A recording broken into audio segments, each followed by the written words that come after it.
Alright, so in the last video we talked about my retrospective revision timetable method for incorporating spaced repetition into my life.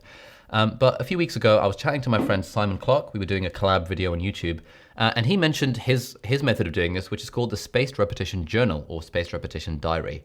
And we included this in a YouTube video, but I will include the uncut conversation between me and Simon in this course now. So you can see us discussing this concept of the Spaced Repetition Diary, and you'll hear Simon explaining how this method works. I get that some people like the idea of kind of pre-deciding what they're going to study because, I mean, it kind of makes sense. Then on a given day, you don't really have to think about it. You can just execute on the plan that you've already made.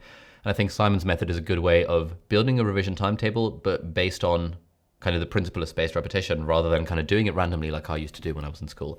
So here is now me and Simon talking about his spaced repetition diary. If I could travel back in time and slap two words into 10-year-old Simon's head, they would be spaced repetition. I cannot stress enough how important this technique is. To give you an example, when I was doing my third year exams at Oxford, it was the best academic performance of my academic career. It did really, really well. I think the reason for it was I used this technique where I would, on a given day, if I studied a particular subject, write in a paper diary, I did on, say, the 1st of May, atomic physics, looking at a particular subtopic. I'd then go forward a day and write down that topic again, go forward a week, write that topic, go forward a month and write that topic.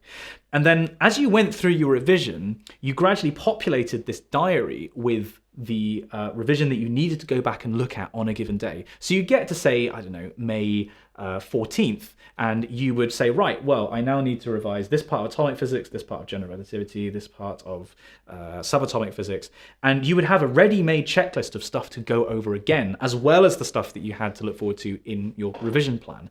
And it meant that I covered everything several times at these increasing intervals, and it just stayed in my head so much better. But it was the ease at which I could rock up to the library, open up my diary and say, right, what's today? It's the 14th of May. Okay, I've got these 5 topics to do first.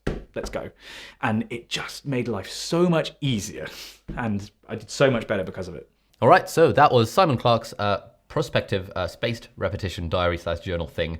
I think it's pretty good. I might try and actually start experimenting with that myself because, at least for me, when I learn stuff on the wards at work these days in the hospital, it's often very kind of serendipitous. It's not like, I'm deciding on a given day that I'm going to learn something. It's more that a patient happens to come in who's had, I don't know, an ectopic pregnancy or a heterotropic pregnancy or, anything interesting. I'm on obs and gynae at the moment. And so what I've been thinking is that Simon's method would be really good. Like, let's say on the 25th of February, I read up about ectopic pregnancy management.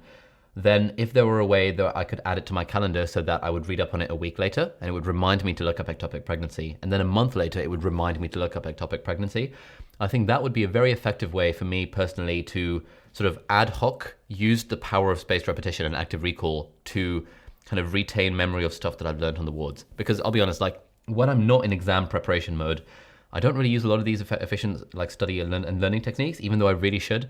And so I've been thinking for a while that, if only there was a way to remind myself to study stuff in a spaced repetition fashion. And I think I'm going to start using Simon Clark's method for that. So I'll see if I can build some kind of macro or shortcut on iOS or something that I just enter the subject once and then it automatically creates a calendar event to remind me in a week's time and in a month's time and in a year's time maybe to review that particular topic. So we'll see about that. But anyway, that was Simon Clark's Spaced Repetition Journal / Diary. I hope you found that useful. Let's now move on to the next video.